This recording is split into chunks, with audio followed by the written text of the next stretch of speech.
Bismillahirrahmanirrahim. Assalamualaikum warahmatullahi wabarakatuh. Alhamdulillahirabbil alamin. Pemirsa, sahabat ngaji online dimanapun Anda semuanya berada, rahimani wa rahimakumullah. Berjumpa kembali bersama Marzuki Channel. Pada video kali ini kita akan membahas beberapa tanda-tanda wakaf yang ada di dalam Al-Quran. Beberapa tanda yang saya tampilkan ini adalah tanda yang sering kita jumpai dalam Al-Quran, dan barangkali ada sahabat yang belum memahami fungsi daripada masing-masing tanda wakaf ini, maka pada video ini akan kita bahas satu persatu tandanya supaya kita lebih memahami apa fungsi daripada tanda-tanda wakaf berikut ini. Baiklah, langsung saja. Tanda-tanda wakaf yang masyhur adalah tanda huruf mim, ya, tanda wakaf huruf mim. Kemudian ada tanda lam alif, jim. Kemudian ada tanda huruf shad lam seperti ini. Ada qaf lam seperti ini. Kemudian ada tanda titik 3. Baiklah, satu-satu kita bahas. Yang pertama, tanda wakaf huruf mim. Tanda wakaf huruf mim ini namanya adalah wakaf lazim. Wakaf lazim. Jika kita membaca Al-Quran kemudian menjumpai tanda wakaf lazim seperti ini, maka yang kita lakukan adalah harus berhenti pada lafal yang terdapat tanda tersebut. Jadi kita harus berhenti, tidak boleh dilanjutkan bacaannya. Contohnya pada ayat berikut ini, pada kalimat mim ba'di Musa, di atasnya ini ada tanda wakaf lazim, yaitu huruf mim. Maka fungsi daripada huruf mim ini adalah kita harus berhenti pada lafaz Musa, tidak boleh dilanjutkan. Contoh bacanya adalah Bismillahirrahmanirrahim. Alam tara ilal mala'i min bani Israila min ba'di Musa.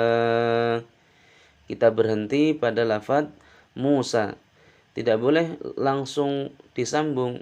Contohnya min ba'di Musa idh qalu linabiyyin lahum. Kemudian kita ulangi di sini. Nah, ini tidak boleh, ya. Jadi ketika menjumpai tanda wakaf lazim, maka kita berhenti pada lafaz yang di atasnya ada wakaf ini. Selanjutnya tanda wakaf lam alif. Ini namanya adalah wakaf mamnu'. Jika kita menjumpai wakaf lam alif ini, maka yang harus kita lakukan adalah larangan berhenti, kecuali jika di bawahnya terdapat tanda awal ayat yang membolehkan wakaf secara mutlak, maka boleh berhenti tanpa diulang lagi. Baik, untuk jelasnya langsung pada ayat.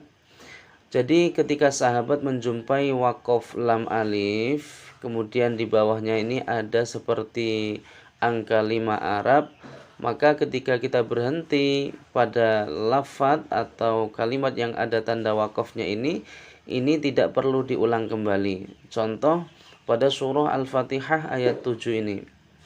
Shiratal ladzina an'amta 'alaihim. Kita berhenti pada lafaz 'alaihim, maka tidak perlu diulangi pada lafaz sebelumnya. An'amta 'alaihim ghairil, tidak, ya.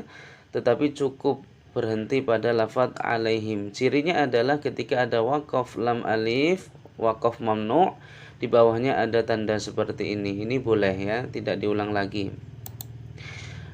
Kemudian ketika ada tanda wakaf lam alif atau wakaf mamnu' yang berada di akhir kalimat atau berjumpa dengan tanda ayat, ya, maka berhenti secara mutlak, ya, tidak perlu diulang lagi. Contohnya adalah ihdinas siratal mustaqim. Berhenti, ya. Ihdinas siratal mustaqim. Nah, ini cukup berhenti, tidak perlu diulang kembali. Kemudian bacaan yang harus diulang kembali ketika kita menjumpai waqaf, tanda waqaf lam alif ini atau waqaf mamnu berada pada lafadz yang belum sempurna, ya, maka kita harus mengulanginya pada lafadz sebelumnya. Contoh pada lafadz lima ma'ahum, kemudian di atasnya ada tanda lam alif ini, maka kita harus mengulangi pada lafadz sebelumnya yang dikira, yang dirasa arti kalimat itu sempurna. Contohnya pada lafadz musaddiqul lima ma'ahum. Coba kita praktikan. Walamma ja'ahum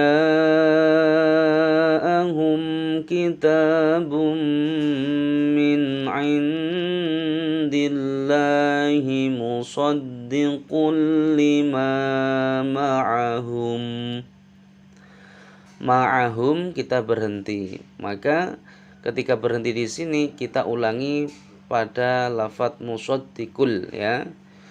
Musaddiqul lima ma'ahum wa kanu min qablu yastaftihuna. Begitu, ya.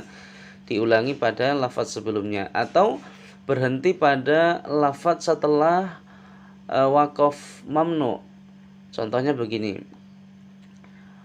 Walamma ja'ahum kitabun min indillahi musaddiqul lima ma'ahum wa kanu.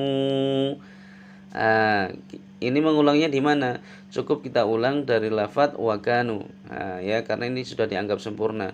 Wa kanu min qablu yastaftihuna. Begitu, ya. Itu cara ketika kita menjumpai tanda waqaf mamnu atau lam alif. Selanjutnya ada tanda waqaf huruf jim, namanya adalah waqaf jaiz.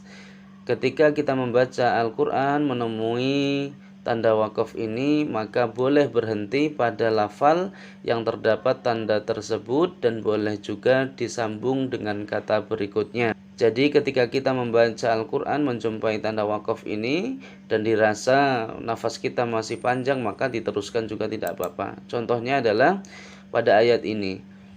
Di atas lafadz min qablika ada tanda waqaf jaiz. Nah, di sini ketika kita hendak berhenti, maka boleh, ya, boleh berhenti pada lafadz min qablika. Akan tetapi jika sahabat akan terus atau sambung, maka boleh saja. Contohnya begini, ketika berhenti. Walladzina yu'minuna bima unzila ilaika wa ma unzila min qablik.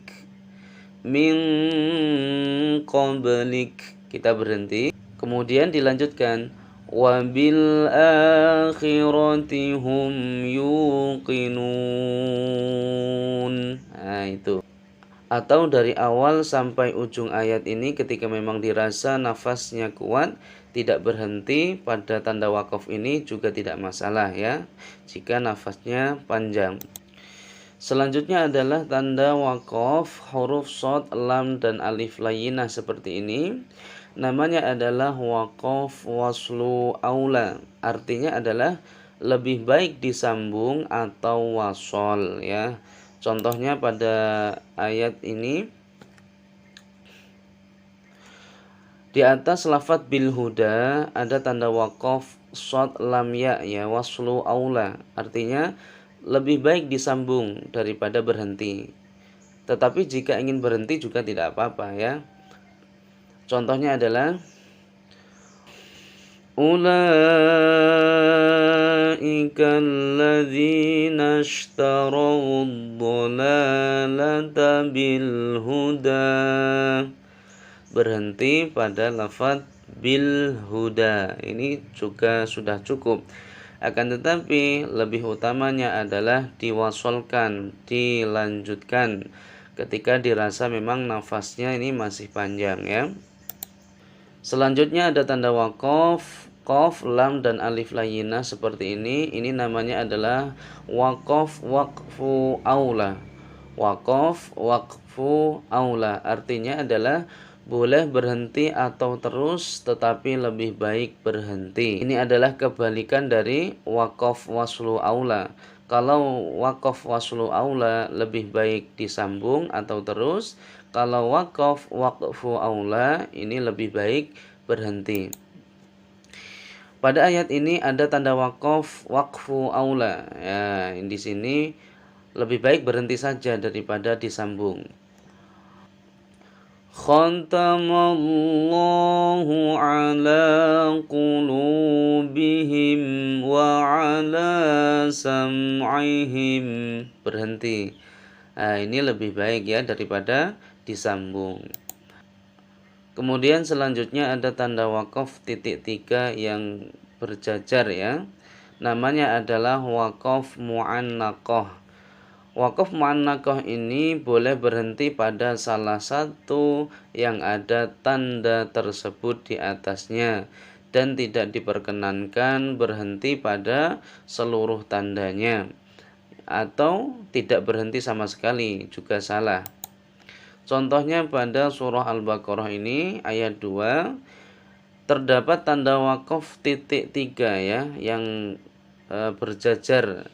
Di sini ada tanda waqaf titik 3 pada lafaz roiba, kemudian ada tanda titik 3 di atasnya lafaz fihi.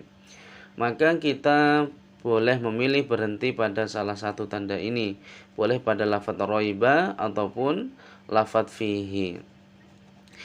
Dzalikal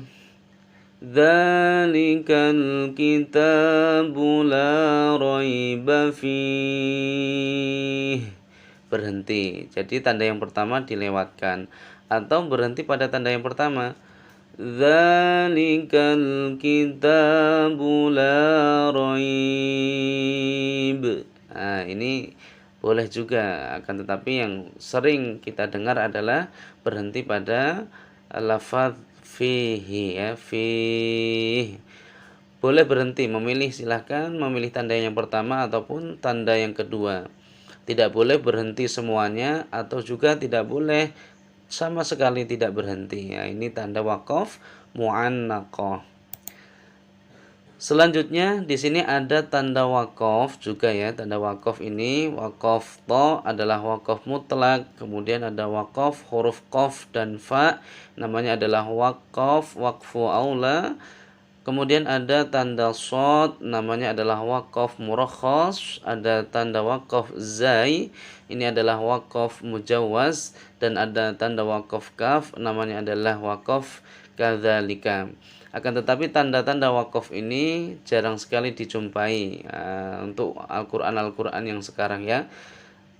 Tanda yang masyhur adalah tanda yang saya sampaikan di awal tadi seperti ini. Ini tanda waqaf yang sering kita jumpai di dalam Al-Qur'an. Baiklah para sahabat semuanya, demikian pembahasan mengenai tanda-tanda waqaf. Mudah-mudahan bermanfaat. Apabila ada koreksi silahkan ditulis saja di kolom komentar. Sekian, wassalamualaikum warahmatullahi wabarakatuh.